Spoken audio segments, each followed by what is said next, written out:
এই মাস রবিউল আউয়াল, এই মাসটি রবিউল আউয়াল।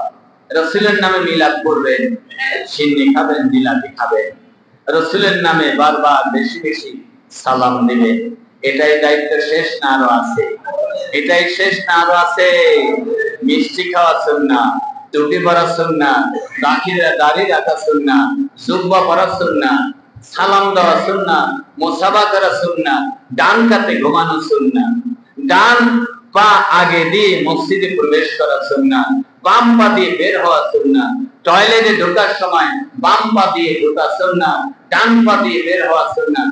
এগুলো সবই সুন্নাত। মুখস্থ আছে না নাই? আছে, আমলও আছে। শুধু ওই সুন্নাতের আমল নাই, আল্লাহ রাসূল সাল্লাল্লাহু আলাইহি সাল্লাম বার্তা দিয়েছেন আল্লাহর পক্ষে লড়াই করতে হবে। তাগুতেরা আল্লাহর বিপক্ষে লড়াই করে, এই সুন্নাতের আমলটা নাই। এই সুন্নাত বয়ান করাও খুব কঠিন ছিল এক সময়।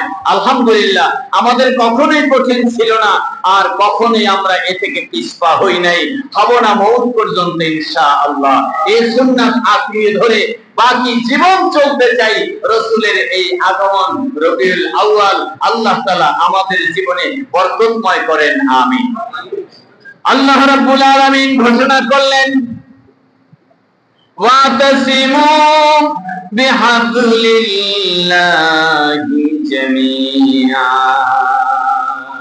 আল্লাহর পক্ষ থেকে নাযিলকৃত এই বিধান তোমরা ঐক্যবদ্ধভাবে আঁকড়িয়ে ধরো। বিধানের নাম কোরআন, বিধানের নাম কোরআন, ঐক্যবদ্ধভাবে আঁকড়িয়ে ধরো। তাহলে রাসূল সাল্লাল্লাহু আলাইহি ওয়াসাল্লামের এই 12ই রবিউল আউয়াল উদযাপন করা সফল হবে। রাসূল সাল্লাল্লাহু আলাইহি সাল্লাম দাওয়াত দিলেন, ওয়াতাসিমু বিহাবলিল্লাহি জামিআ। কেন দাওয়াত দিলেন? নবীজি আগমনের আগে আউস গোত্রের লোকেরা খাজরাজ গোত্রের লোকদের উপরে আক্রমণ করত। খাজরাজ গোত্রের লোকেরা আউস গোত্রের সাথে বিবাদে লিপ্ত হতো। এই বিবাদে আর ঝগড়ায় তাদের মানুষ হতাহত হতো। আমাদের দেশেও এক দল আর এক দলের বিরুদ্ধে আন্দোলন করতে গিয়ে, মারামারি করতে গিয়ে, যুদ্ধ করতে গিয়ে হতাহত হয় কিনা?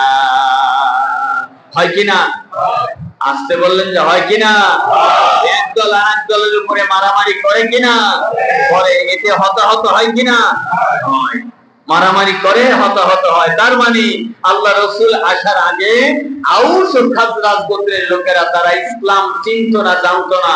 এক দল আর এক দলের বিপক্ষে মারামারি করত, আর